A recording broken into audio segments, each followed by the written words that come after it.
Si vous aimez la construction navale et l'univers des Vikings, restez avec nous pour ce nouveau numéro des Passionnés.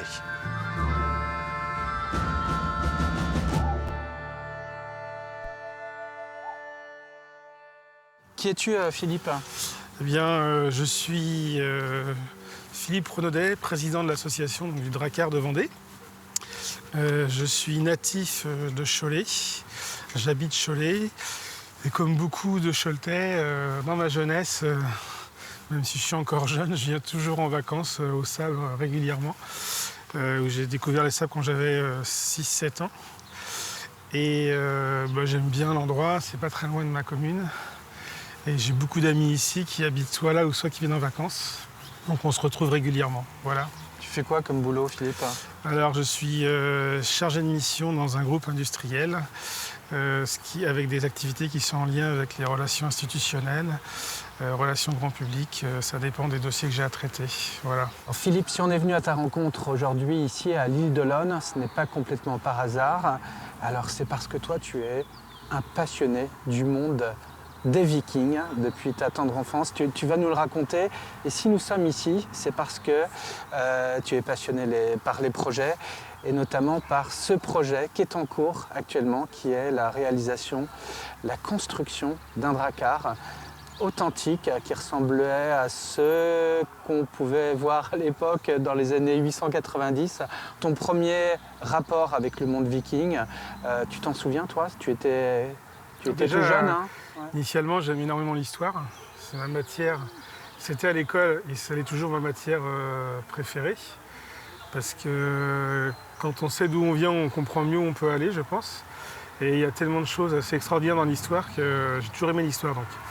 Et dans les différentes périodes d'histoire qui me passionnent, il y a notamment celle des Vikings. J'étais allé effectivement dans ma jeunesse, grâce à mes parents, au Danemark, visiter notamment le parc de Lego, dans lequel il y a évidemment un espace important pour les drakkars, mais surtout pas loin du parc, à Roskilde, il y a le musée national viking. Et là, j'ai trouvé ça assez impressionnant, parce qu'on n'était même pas en 1000 après Jésus-Christ, mais entre 700 et 1000. Et ces peuples, en fait, ce peuple avait déjà cette capacité à construire des bateaux qui était quand même assez impressionnant. Ils avaient ce besoin de partir voir ce qui se passait au-delà de leur territoire, à la fois pour des raisons de survie, parce qu'ils étaient poussés à partir loin dans la mesure où il y avait des problèmes d'alimentation sur place, de nourriture. Et puis à l'époque, on était quand même dans un mode conquête, qui était un peu tout ce qui est à toi est à moi. Et chaque pays essayait d'aller vers les autres et de conquérir les autres. Et donc les Vikings étaient à la fois des bâtisseurs de bateaux, des agriculteurs, des explorateurs, des guerriers. Et ils avaient vraiment des compétences techniques assez remarquables, puisqu'il est prouvé maintenant, et toute la communauté scientifique est unanime pour le dire, que les Vikings ont découvert l'Amérique 500 ans avant Christophe Colomb. Parce que je me suis dit, faut quand même être courageux et sacrément ingénieux pour pouvoir concevoir des bateaux et puis partir à l'aventure comme ça. Parce que quand on faisait par exemple les explorations en France, on suivait la côte, eux ils ont construit, mais ils sont allés carrément de l'autre côté des océans, bien avant tout le monde. 500 ans avant Christophe Colomb. Et nous, à l'école, on nous a toujours dit que Christophe Colomb, c'était déjà extraordinaire, ce qui est vrai. Lui, il est allé en ligne droite, ça. Mais les Vikings, ils ont longé les côtes, mais ils l'ont fait 500 ans avant. Donc c'est assez remarquable, en fait.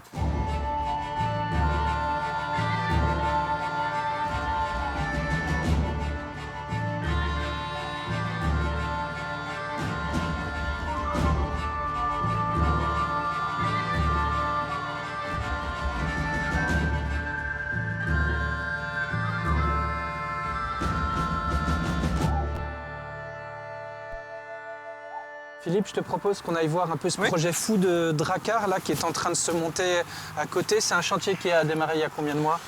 Alors en fait, le projet en lui-même a démarré il y a 1 an, puisqu'on avait d'abord un permis de construire à obtenir. On a ensuite posé la dalle de béton, posé la tente, installé le chantier. On a commencé par une chaloupe, construit un atelier au fond d'abord. Donc le chantier il est divisé en 2 parties principalement. Les 3/4 c'est la partie construction pure et dure. Et la dernière partie en fait c'est une partie atelier.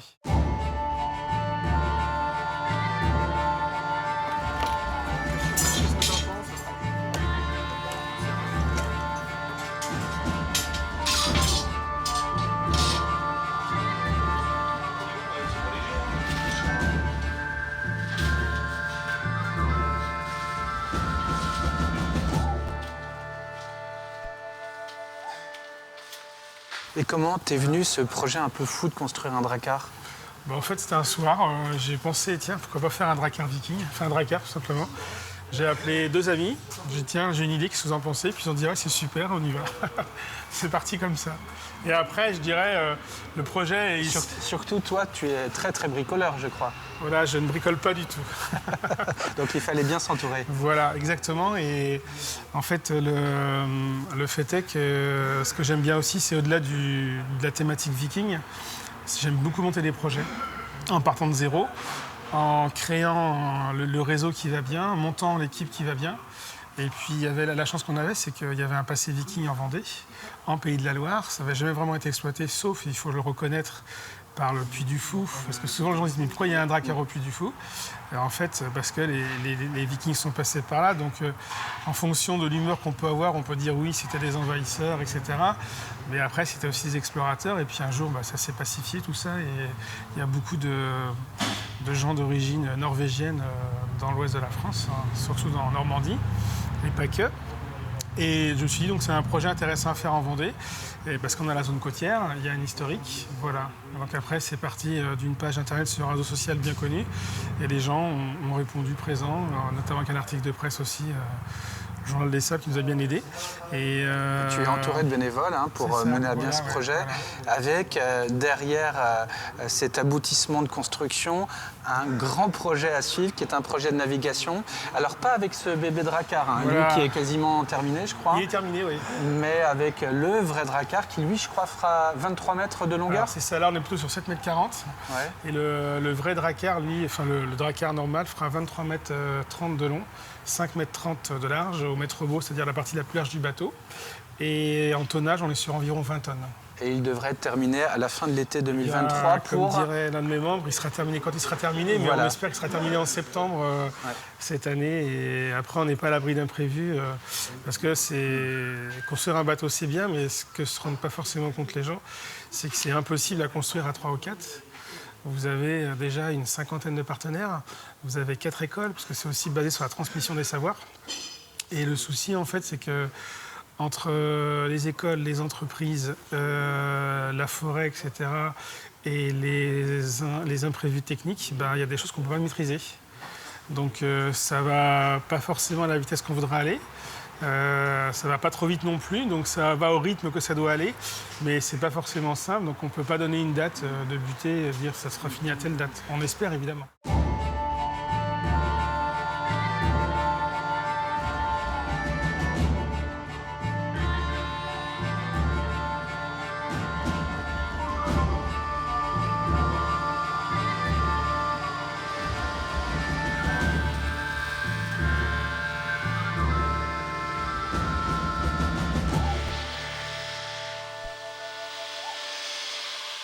L'idée, Philippe, après, c'est que ce drakkar, quand il sera terminé, puisse faire un grand voyage, les sables USA. Alors, pas qu'un grand voyage, plusieurs. Plusieurs, mais déjà un premier voyage symbolique, je crois. Voilà, on voudrait aller aux États-Unis pour refaire quasiment le même parcours qu'ont fait les Norvégiens en 1893, quand ils ont refait le bateau.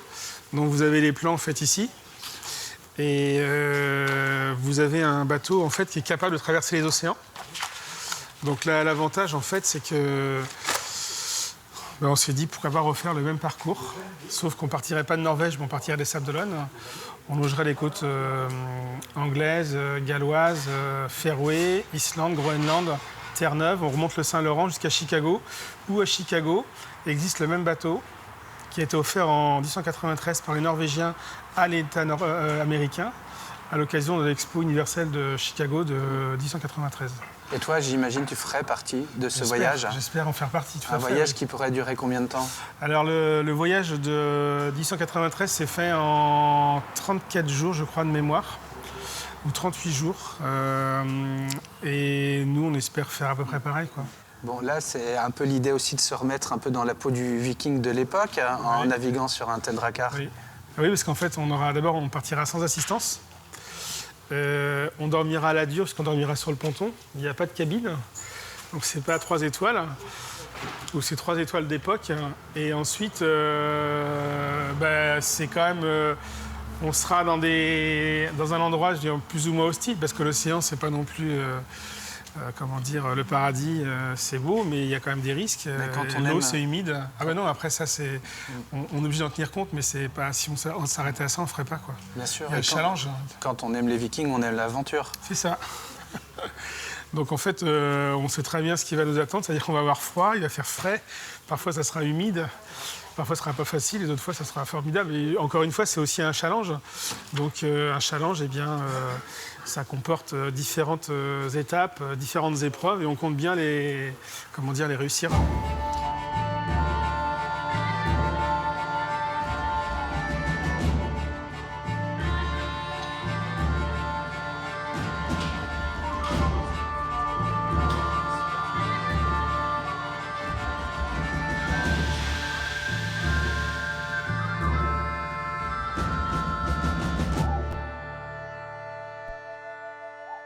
Philippe, je suis sûr que TV Vendée reviendra te voir et en tout cas voir l'évolution de ce chantier incroyable que celui de ce Drakkar.